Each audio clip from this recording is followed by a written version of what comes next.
Hi, everybody. Welcome to this presentation. I really appreciate you joining. The topic that we have to present today, I think, is a really good topic, especially where we're at currently with various things going on in our world with substances and with legal stuff. So I want to get started just by presenting the title of the presentation. It is Marijuana Use Patterns in an Age of Legalization. My name is Sean Kewen. I am a program manager at Sierra Tucson in Tucson, Arizona. I've been working in this field for about 15 years, both as a mental health professional, as a counselor, as a supervisor, as someone who is engaged with clients on a direct basis, but also indirectly. And I've also worked as a care manager. I've worked as a direct support specialist. There's just a lot of different areas of this field that I've worked in, and I've settled into this role of really being fascinated with addictions and with substance use and with legal systems. So I started this I got my bachelor's degree in psychology and a minor in criminal justice from the University of Arizona. I was born and raised in Tucson, so I'm very familiar with this population in general, using Arizona as kind of a backdrop for a lot of the information we present today. I received a master's degree in community counseling from Northern Arizona University up in Flagstaff, and I am currently a licensed professional counselor in the state of Arizona. To round things out, I am also a certified probation officer. I worked as a probation officer for just over 2 years with Pima County here in Arizona, and I worked in investigations primarily doing pre-sentence reports for judges and making sentence recommendations for supervision. So that's just me in a nutshell, some of the background as to how I came into this. But starting out, we want to get some housekeeping things out of the way before we move into the meat of the presentation and we start to look at some different things. So this presentation is being sponsored by Sierra Tucson. Sierra Tucson is a residential/inpatient addictions and mental health rehabilitation center in Tucson, just outside of Tucson, actually. So thank you to Sierra Tucson. Resources, you can find the PDF of this presentation and additional resources under the headshot image located to the left of your screen. I'm more than happy to share that with everyone. And then for help or assistance, please email Melissa. There's her email address right there. She'd be happy to help. And if you're receiving credit for this, we have NADAC credit. To receive credit, you must watch the program all the way through and the Q&A section at the end of the presentation. It's very important that you do not leave the console. Please continue to stay on the platform. You will be automatically redirected to an evaluation landing page at the very end. If this is your first time attending a webinar in 2021, you'll need to create an account with NACCME when you are first directed to the landing page. So please remember that you'll need to do that if this is your first time. For all subsequent webinars you attend, you'll already have an account. You'll just need to log in like you would anywhere else. So please, after completion of the evaluation, you will be able to download and print the certificate, and the NADAC credit is only offered for the live broadcast. So please be sure to follow all those so you can get your credit afterwards. We all know how important that is for our licenses. All right, so let's get started. What is the purpose? Why are we here? When we look at legalization of a substance, we have to really look at how it's going to affect different policies, how it's going to affect the perception of the substances in real time. We really have to make sure that we're paying attention to these things, because if, through various methods of legalization, whatever, it's going to shift public opinion. It's going to shift how people look at it, and people who are dealing with substance use issues already could have a more drastic effect, or people who have never encountered that before. So we really have to look at that. So in this presentation, we're going to focus on legalization of marijuana specifically. I'm not going to go into the other substances out there that possibly have backing for that, but we're going to explore how the use patterns have changed over time when it comes to marijuana specifically, and the legalization has shifted that as well. It really is important to understand and remember that this is a widely debated topic. It can be very divisive. The purpose of this presentation is not to endorse one or the other. The purpose of the presentation is really meant to just share data and trends related to this topic of discussion. There are going to be some things in there for, against. I'm going to throw some data in there that we have, related to medical use, legal, stuff like that. But please remember that this is really just meant to share the data out there and kind of what it means from both an addiction and a policy standpoint. And if anybody is a fan of sci-fi, I hope you all get the reference to don't panic, we're all here together, and the answer is for you too. All right. So what do I hope we walk away with? Identify 2 aspects of legalization that may contribute to increased use and addiction potential, all right? So we want to try to be able to identify these things. We want to talk about what it might lead to, what marketing campaigns might pop up as a result of this stuff. Marijuana is a very lucrative business, and we can see that. We have seen that for very many, many years. But how that might increase now that we have this legalization aspect of it. We also identify 2 common misconceptions of marijuana. I think there's some things that float around there. We hear it a lot in the treatment world and in the recovery world. So we'll touch on some of that. And we also want to touch on how we can raise awareness to these issues. One thing I will say is we're not going to go super in-depth into treatment-oriented stuff today. We're going to look at more about awareness and how treatment can be a part of that, but we're going to look at more about the use patterns and how people start using, how it can become a problem in somebody's life, all that type of stuff. So we're going to really focus on that. So let's go through some dates and facts. I mean, as we move into this, we need to have a place to start, kind of where this process started, what we're looking at. So generally, up until about the 1914 period of time, marijuana was widely legal. It was used. It wasn't necessarily regulated, and we have we have documented cases of marijuana, primarily hemp, being used all the way back to the 1600s. But up until 1914, there was really no legalization issues around this. Starting in 1914, we started to see a change in that through various processes. We also have to remember this is the time that Prohibition began, and we were, there's a lot of different laws surrounding that. In 1931 is right about the time that we saw about 29 states had outlawed marijuana at that time. That's an estimate, but there was a shift. And like I said, part of that has to do with the Prohibition era being ended. Prohibition was repealed in 1930, and moving on from that. So in 1937, a Marijuana Tax Act was passed, which meant it made it really hard for physicians to prescribe this because there was a tax that had to be paid on the substance. So in essence, in 1937, it was criminalized for personal use and personal possession, but it was still used a lot in medical services and also in for industrial purposes.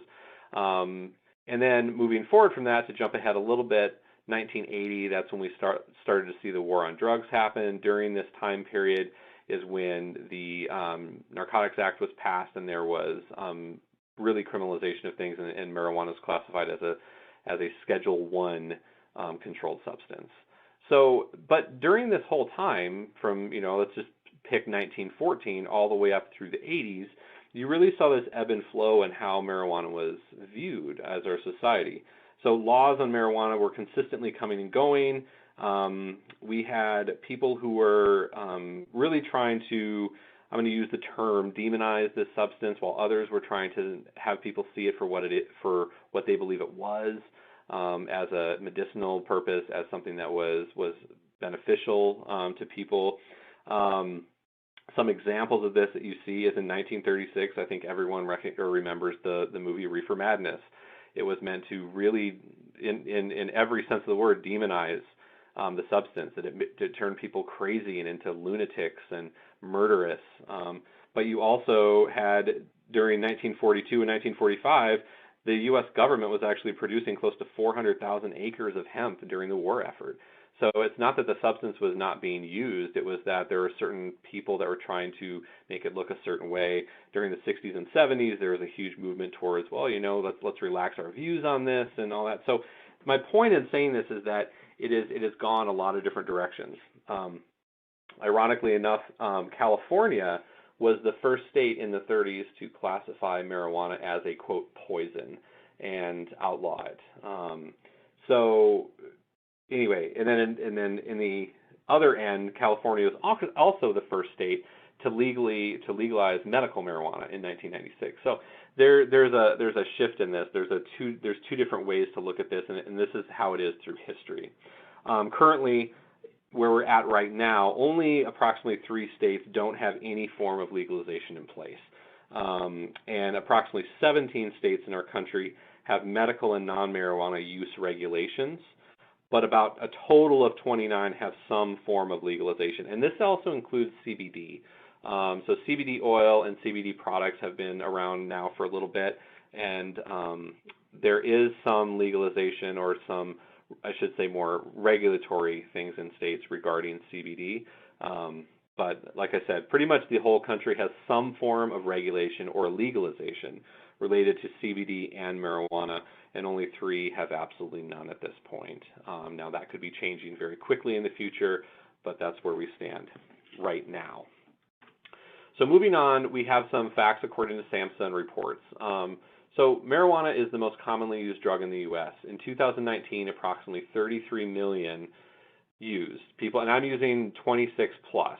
I'm just going to keep that thread throughout the presentation so we have some consistency in the data. I will throw in the different age groups as well, but we'll stay with 26 plus at the moment. So that use jumped 8.2% from 2002. So we are seeing an increase in use. We are seeing, as this substance becomes more and more socially accepted, we are seeing that jump. In Arizona specifically, use has gone up by about 2.75% since 2009. And there's a specific thing we'll discuss right now about 2009 and why that date is so important. But one thing we just have to recognize throughout this idea, or this topic, is that while marijuana in the past has kind of gone through these shifts, I think there's still this shift happening, but we're seeing more and more acceptance of this substance. Now, whether it's because more states are legalizing it and people are, since there isn't a criminal aspect to it or a risk of legal action against it, now maybe that's why. We'll look into that a little bit more. We'll kind of explore, and everyone can come to their own conclusions really in the end, but that's just kind of the numbers and what we're seeing. So why 2009? If we continue this thread through Arizona, why 2009? So what does legalization mean? So in Arizona specifically, in 2010, medical marijuana was legalized, and that came out of a result of Prop 203. So prescription, at that time in 2010, a prescription was required. So you had to go to a doctor, you had to get a prescription for it, and it had to be filled at a dispensary here in Arizona. Now, with that said, a prescription is not hard to obtain here. There was a lot of controversy around this. I remember back in 2010 when there was this legalization, because right after that, all of a sudden, all these doctors popped up. There were all these doctors that all of a sudden had offices downtown in Tucson, and there's billboards that went up. $99 guaranteed certification for medical marijuana use. It was, I think there was some following around that, and it caused a stir, quite frankly.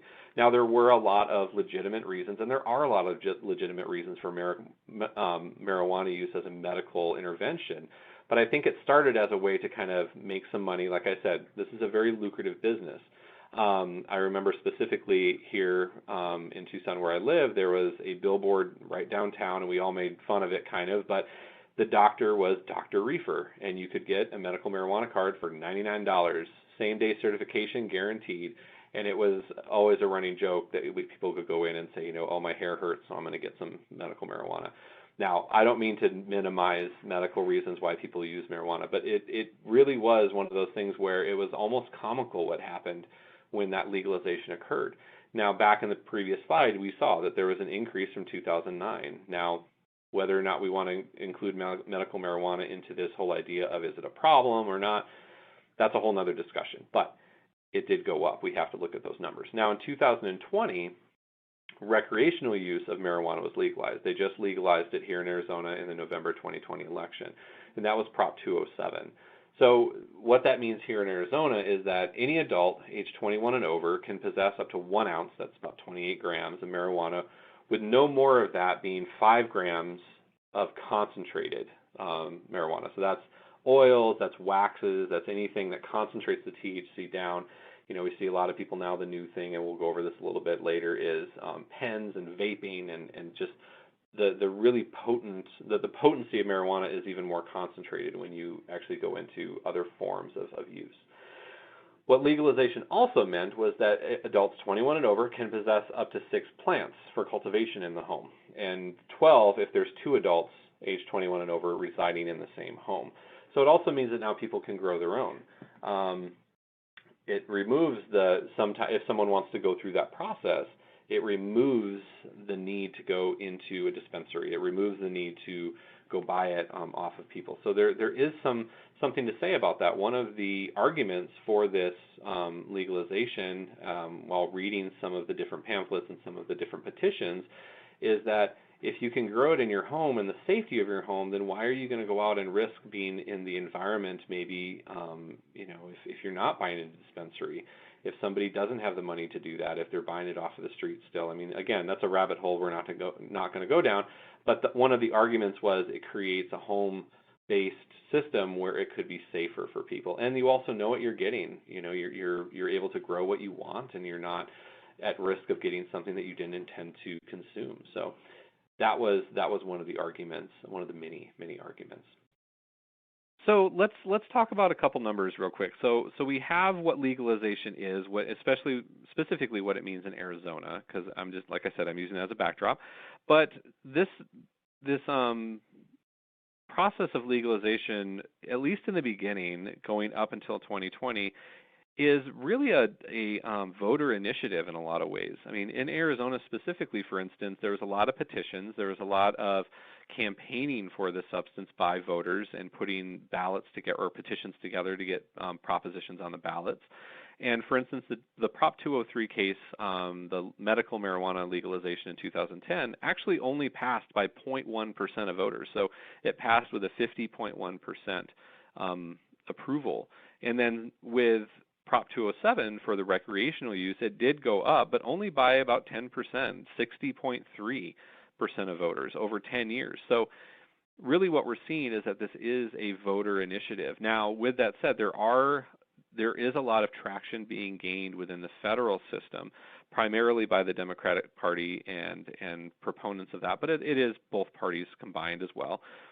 But for federal legalization, it's still a Schedule I controlled substance federally, but they're looking at changing that. Now, one of the things that we can look at with this is that legalization does two things. One, it allows the government or states or whoever to start to regulate some of these things. There can be some safety around that, but it also helps to bring down some of the legal discrepancies or legal gaps that we have between, to put it bluntly, the racial gap that we have in drug crime or drug arrests, I should say, is that, when this substance is legalized, people can then petition to have these charges reduced and or dropped. And it also means that we're not seeing those same types of crime or arrests being made. So really, legalization does a lot of different things. There's some good and some maybe not so good regarding use, but we have to also recognize that this helps to hopefully level some of that playing field when it comes to arrests,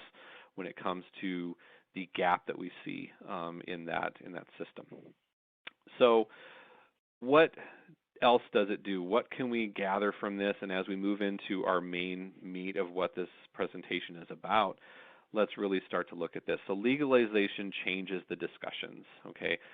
Recreational legalization opens the door, all right, to increased use potential due to the removal of legal ramifications. And I read that word for word because I want to make sure that we have that in our heads, that recreational legalization doesn't only mean that, I can just do whatever I want, but it also changes the culture around this substance. People who may not have used before are now maybe changing their views around that. So along with that, as stated before, this is a very, very lucrative market. Marijuana sales, marijuana production, marijuana merchandise can be a very, very lucrative market. So what does that do? It changes also the landscape and how we market this substance, how we market what this is. We've seen this throughout the years and decades with alcohol. There's a whole bunch of money surrounding the alcohol industry. Well, marijuana is no different. It is a different substance. It has a different effect on the body, yes, and we can, we'll touch base on that a little bit. But we have to understand that simply the marketing that changes after legalization is huge.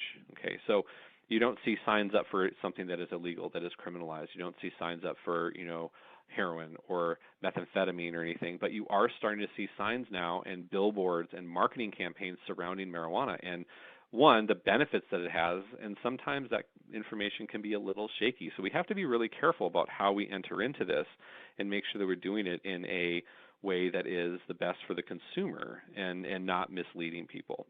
One of the things, putting together this presentation, and because I am by trade, I like to say that I am an addictions counselor. I like to keep up on trends and kind of what's happening in this world of addiction and use and substance.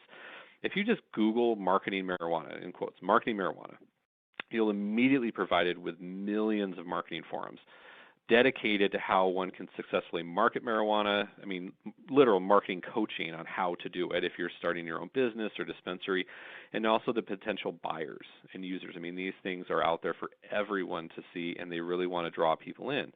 One of the things, again, we'll talk about coming up is how we have to be aware about how that impacts youth and how marijuana use does impact youth. So these are simple website developments to language that we use that really, make sure that people aren't fearful of the substance when, in fact, maybe they should be looking at what are my past patterns and all that. One side note that we're going to touch on is how marketing and social media can be one of the driving forces in making this substance so addictive. Not specifically the substance, but the simple process of getting it and what that looks like. So kind of some interesting stuff that's coming out of that as well. So I just want to give you a couple examples of what this marketing looks like. Okay, we have billboards, we have campaigns, we have facts, we have all these catchphrases that are going on. A couple on here that I want to point out. The first one up in the top left corner is why wait for better health, right? Why wait? We've become a society of why wait. I'm not even talking necessarily about the for better health part, because we know, we can have a lot of discussions about that, but just that first part, why wait? It's an immediate thing. This is what substance abuse is. This is where we run into just the big concerns is why wait? We want things immediately, right? The one on the top right, it talks about no more hangovers. Who likes hangovers, right?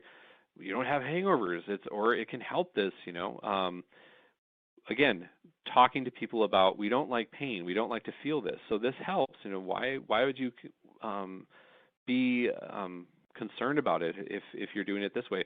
This same brand actually in the top right corner, I didn't put it on here, but they also have a delivery system for you can order it and it's delivered to you. Marijuana on delivery.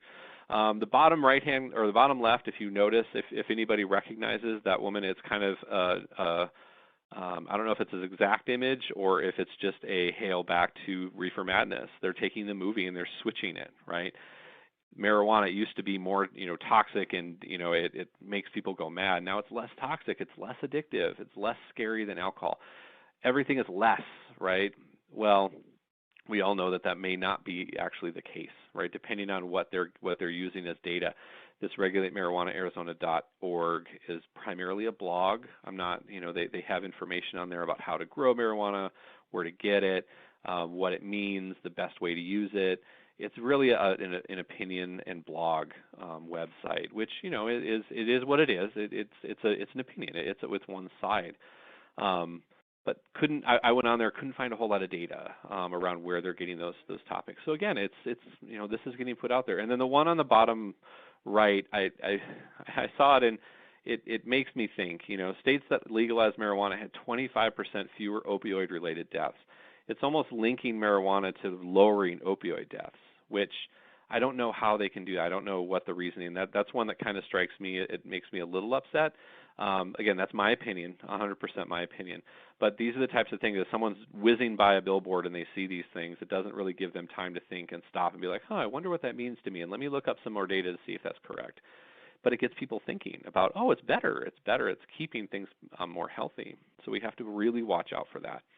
The other thing we have to watch out for is how people are campaigning, creating brand names around their own name, which can be very influential to people. I use this because it just came up on a news article in Forbes, and everyone recognizes Jaleel White, I hope. I mean, if you ever have seen Family Matters, he's Steve Urkel. He's created this brand around his name and this huge character that he had that drew a lot of people in during that time period. I know I watch Family Matters constantly. but it's called, his line is called It's Purple. And the specific thing that they're developing is, one, merchandise around the marijuana culture, but the strain that they're developing, that they're actually marketing, they're calling it Purple Urkel, all right, and it's a play on words. It's it's kind of fun to say, whatever. But the specific strain of marijuana is it's a piece of the Mendocino Purple strain, and it can contain as much as 16% THC. I mean, that's a huge number comparatively, and I'm going to show you a graphic on that pretty soon. But the marketing of this strain is, if you read the marketing layout, it's very good wording. So what they say about it is it has deep relaxation and full body pain relief. It's perfect for a perfect nighttime strain, and specifically for insomnia. I mean, that just makes it feel like, I can sleep, I don't feel pain anymore, it's great. Well, despite the fact that it's also a very, very high THC concentration. Again, something we'll get into here in just a second. So there's endless options online to find and engage in the marijuana community. Marketing to the masses has been a long-running industry. I mean, we all know the publication, or if you've had any experience in this, we all know the publication High Times, right? High Times came out in 1974, and it's been around for decades. Clearly, 1974, it's still being produced. And different various things. But back in the day, it was almost seen as kind of taboo. I mean, I remember I had a friend who, in high school, when I went over to his house, he had a copy of High Times sitting on his coffee table, and in his room, or a little end table. And I was like, whoa, don't let anyone see that. It was really uncomfortable. But now it's everywhere. I mean, you can get these magazines at your local grocery store, different places. A lot of them are in smoke shops and stuff still. But it has almost a connoisseur following. Same thing as you get with wine or whiskey or cigars. Those different things. They have this almost connoisseur following, and now they can engage in these behaviors. And when people such as, I'm just using Jaleel White, but as people continue this behavior and continue to see people enter into this community, it changes their views on this. Just a couple more that I think are iconic. You have Snoop, which is kind of the iconic LA hip hop. It was almost one of those things, a bad boy type thing of like, I'm just going to smoke all the time. You got Willie Nelson, you got Cheech and Chong. I mean, these are all high profile endorsements, either through direct endorsement. Cheech and Chong have made this a brand label for themselves, but also indirectly, just on kind of lifestyle. So these are all things, again, that we have to really take into account, because when you have this type of endorsement, people begin to see it differently. It's like, oh man, I really want to do this. I mean, our society kind of feeds off of that, especially now with social media and what that means. So this is all a lot of information. We've kind of covered a lot of stuff, just basically on what legalization means, what it can lead to, the marketing campaigns that are developed out of this legalization because of the potential money that can be made through this very lucrative industry. But what does it all mean? What are we here for, right? So does this affect the country and its people? So this is kind of the meat of where we're going to go. So we're going to shift from that. We're going to go into more of, what is the use? What are some of those numbers? How are we identifying what this means to us, and how can we be more aware of this? Okay, so this is one slide where we're going to take a little bit of time, go through some things, some background, but let's just start out with the first question. Use go up? Generally, yes, we're going to see an increase in use once something is legalized. That's just kind of a given of what's going to happen. A 2016 study found that between 2008 and 2016, the percentage of adults aged 26 plus who use marijuana went up from 5.65% to 7.10%. So following that recreational legalization, we saw an increase, and that was within an 8-year period. Whether or not it's going to be legalization, or whether or not people are just using more and we're seeing it, there isn't enough right now, because legalization is relatively new recreationally. But what does this mean? We are seeing an increase in use. So legalization creates a new market, right? We already talked about marketing, but it creates a new market for people to engage in. People who maybe haven't thought about using the substance because the legal risk that they take by using it, buying it, possessing it, using it, all that, people may not want to take that risk. Well, now that risk is gone. So now people can maybe engage in this behavior without having that, oh, well, if I get caught buying it, I could go to jail, and I don't want to take that risk for my family, for my job, for myself, whatever that may be. But now that's gone. Many people a lot of people are unwilling to participate in that. However, it is interesting that people are willing to engage in drinking and driving behaviors, but not possessing or using marijuana back in the day, because they both have felonies attached to them. But anyway, that's a whole other rabbit hole also. There's a lot of, there can be a lot of rationalization in this. I've worked with people with substance abuse issues for a long time, specifically in the criminal justice system, and this is something that comes up. Hey, why are you here? You're here for a DUI. We're treating that. Why did you think it was okay to drive? Oh, it's only, I only had a couple beers. It's fine, whatever. And then you talk to them about other drugs, and like, oh, I would never do that because I don't want a felony possession charge. Yeah, but you're going through the same risk by doing one or the other. So anyway, we want to make sure that we're looking at it from the fact that just simply by legalizing something, you're removing some of the risks that may have kept people from using in the first place. Also, let's look at crime, right? What about crime? Is there any link, right? So to find a direct link, we need a lot more time. We need a lot more data, okay? But at this point, studies are starting to link some things one way and the other. So one study found that marijuana users were actually more aware of not breaking laws, specifically driving after smoking. So when a group of people, and all of these studies are listed in the references, by the way, if you'd like to take a look at them. But for instance, when a group of people were asked, do you drive after using marijuana or being high? They're like, no, like I wouldn't do that.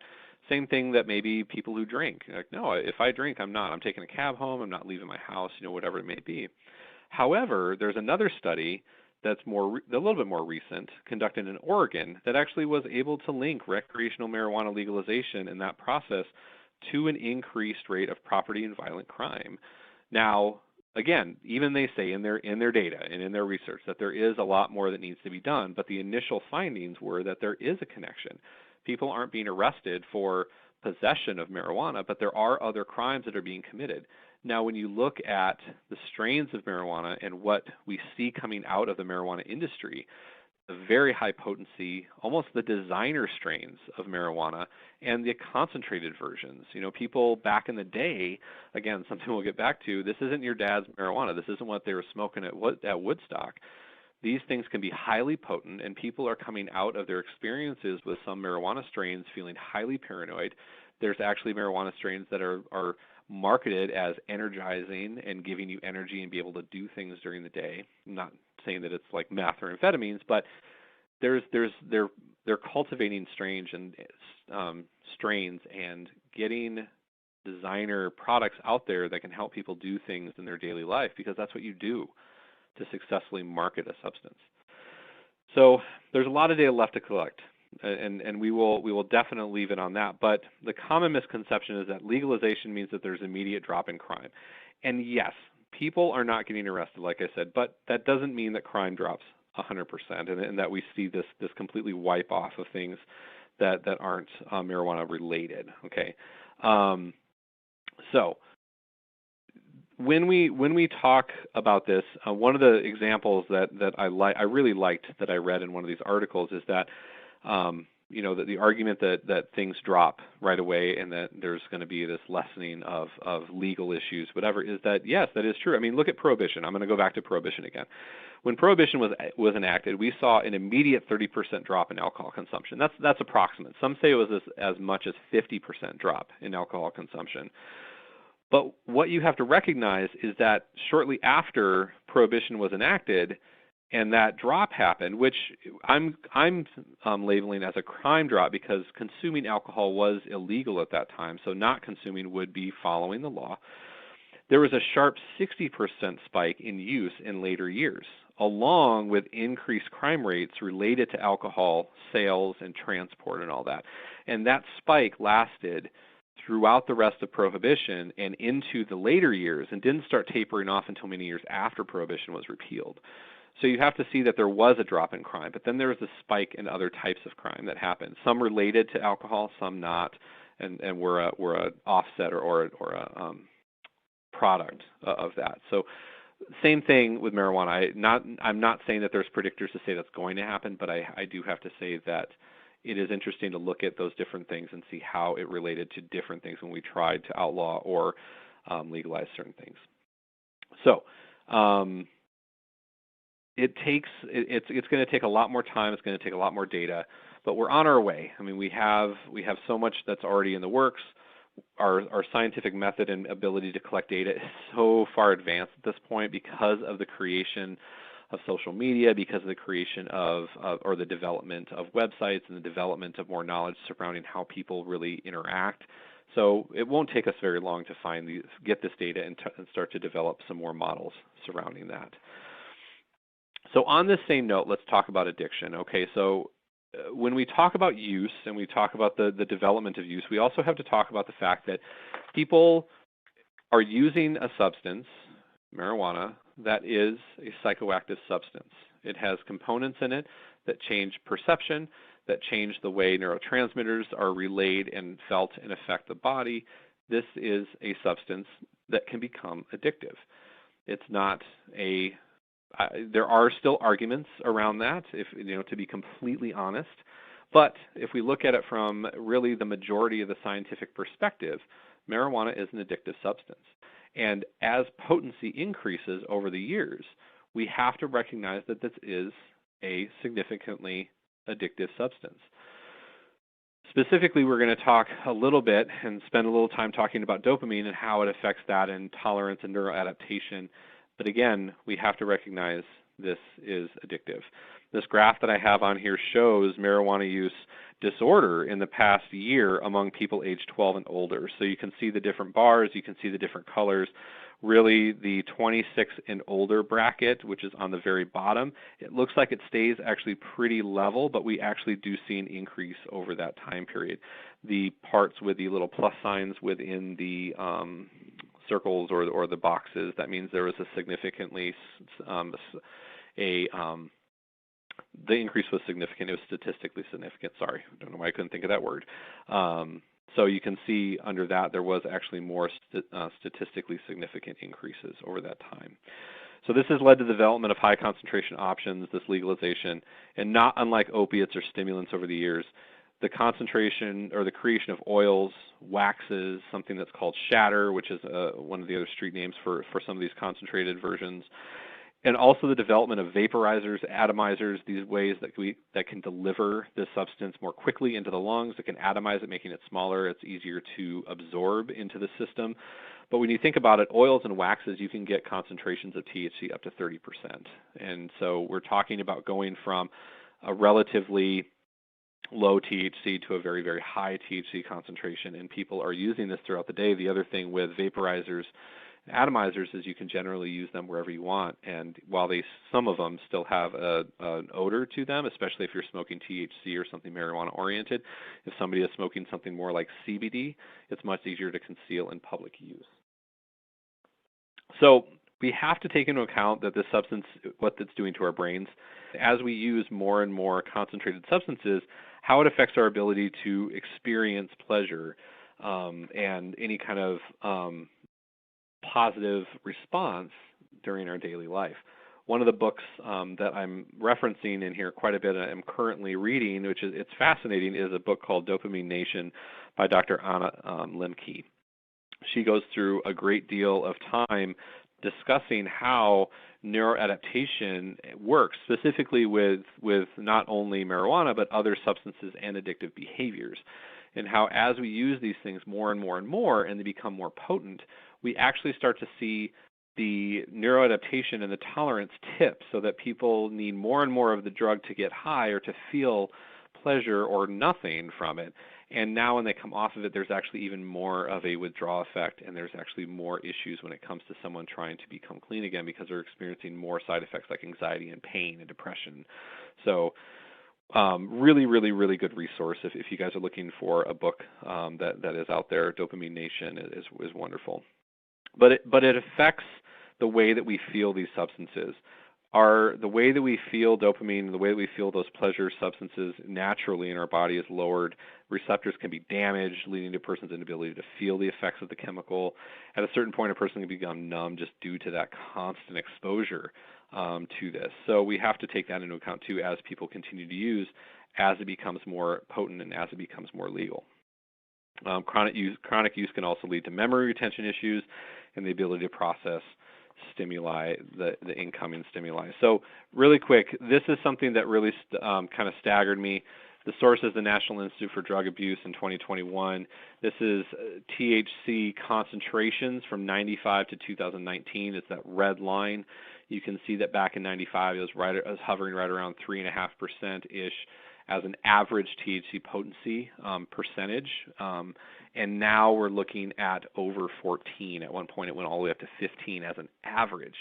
That's just an average from samples taken, seized from DEA busts and stuff like that. So that's just what they're getting. This doesn't include people who are out there doing really, really, really intense hybrids and making sure that we're getting all those. So something to really look at, that it's becoming very potent. All right. Effects and emotions, right? So we kind of talked about use. That's really the meat of it. We're going to kind of go through this. This is kind of a wrap-up for us. We have to address the way that it affects our emotions and mental health. I already talked about dopamine and how it affects that part of it. But we also have to recognize that marijuana has been connected to increased risk of various psychiatric disorders, anxiety, schizophrenia, depression. Now, there is a lot of things that go into these diagnoses. We're not going to go into this presentation because that's going to take a whole other hour. But one has to recognize that as someone uses these substances, they are more likely to develop some of these things, or it could cue the body for underlying things that maybe haven't come up. One of the interesting topics that's in the book that I already discussed, Dopamine Nation, is when somebody removes the substance from their lives, one of the things that is reported is anxiety goes down. You know, if somebody is using it because they feel anxious, one of the side effects of marijuana withdrawal is anxiety. If you're not using the substance, you're going to feel the thing that you're trying to cover up, which then in turn leads to more drug use. You can see the cycle that it creates. Withdrawal symptoms can actually cause negative feedback loops. That's my point in this whole thing, is people use marijuana for various substances, but use of marijuana chronically can actually start to create this negative feedback loop where you're feeling more and more of the thing that you're trying to address and possibly cover up. So we have to recognize that this is a big piece of it. One of the things that is really important is in Arizona, for instance, in the mental health system, we have something called SMI determination, which is a serious mental illness determination. That's where we can diagnose somebody with, bipolar 1 or schizophrenia or some other psychotic disorder. If somebody chronic user, include alcohol, any kind of other drug, marijuana is included in this, we have to wait as clinicians at least 90 days, more like 180 days, before we can even begin to diagnose mental health disorders. Because if somebody is using, I'm going to use marijuana as an example, chronically, this could disappear, or these symptoms could start to taper off as someone stops using the substance. We have to wait. So we have to make sure that we're looking at that, and we also have to take into account that it's going to take some time for that person to redevelop that equilibrium. So one of the things I've heard from the younger population is that there are no side effects, that, I can stop using whenever I'd like. Well, there are side effects, and I've met a lot of angry ex-potheads that, experience those side effects. Anxiety is definitely one of them. So we have to take that into account when we're looking at the effects on emotions and mental illness. And when someone is using chronically, maybe because they started using more due to the legal status of their substance, that it could be possibly causing some of that too. All right, so mental illness aside, we also want to look at the body and how it affects the body, right? I mean, that is something that I think is one of the more widely debated topics out there. I'm not a doctor in any way, so I don't want to go into any necessarily medical stuff. I know that there are medical reasons and uses for this, and I know that I personally have experience with family members who have used THC products due to cancer, and it has helped them a lot with, increasing appetite and feeling better and relieving some of that pain. They didn't smoke the substance. There's other ways that you can use THC, and it was really important for that. So many believe marijuana is not dangerous because it is unaltered and natural. Again, that's a misconception that people have. While it is unaltered, hopefully, nothing is being added to it, and it is natural, it is a plant that grows in the ground, you have to understand that there are compounds within marijuana that have also been linked to a decrease in the immune system, leading to infections, leading to respiratory issues. So it is still a substance with many chemical compounds within the substance that are still affecting the body. So to say that it has no dangers because it's natural, I think it's a little bit misguided. So with that said, as I discussed before, there are some positive effects to this substance. THC has been shown to help people deal with certain things, with chronic pain, with appetite, when you're talking about a chronic condition such as cancer and getting through that time. But there's other ways to ingest this product that also takes away some of that danger. Edibles, pills, stuff that you're not inhaling through your lungs, that you're able to take it and get the effects again. Something that somebody with more of a MD background would be able to address, but just some of the data that I gathered on that. It is very feasible to argue that there are lower risks to physical health than, say, opiates or alcohol or other stimulant use. But we also have to recognize that it doesn't come without its dangers. This next slide is some things that I wanted to include, because one of the other things, it was on a previous slide, that it can affect cognition, it can affect memory. Specifically, the second quote that I have down here from the NIDA article that, again, is referenced in the references, is that people who start using in adolescence chronically and have frequent use can lose as much as 6 to 8 IQ points. And that doesn't necessarily come back as the person gets older.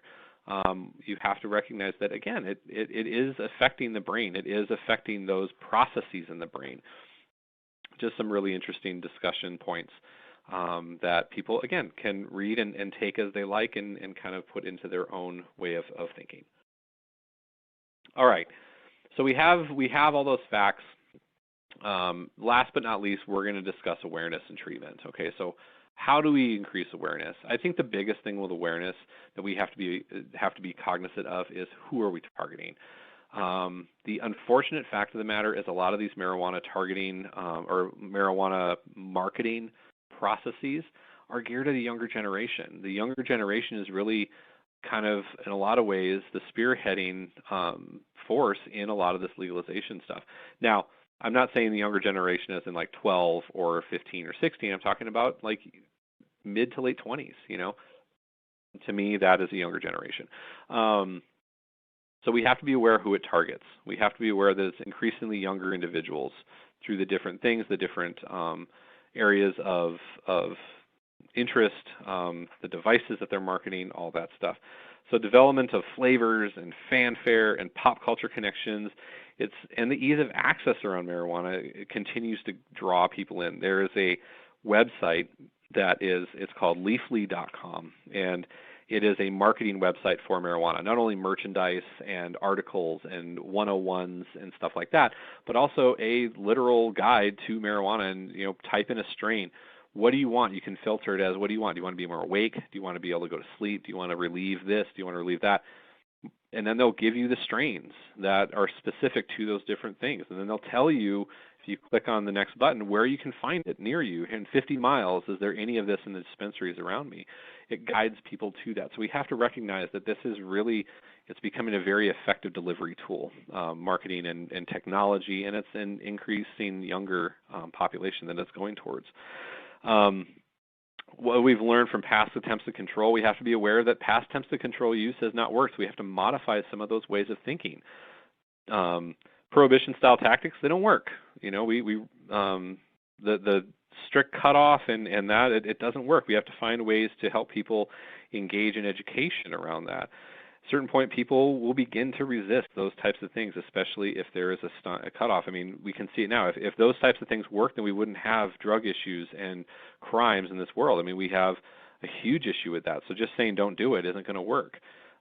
We have to be educated. We have to make sure that people are finding ways to bring this into their lives in an educated way. And sometimes it's the hardest thing to say no to something that takes away pain and helps people cope. So we have to recognize that. We are a nation or a people of pleasure, as stated by so many psychotherapists back in the day.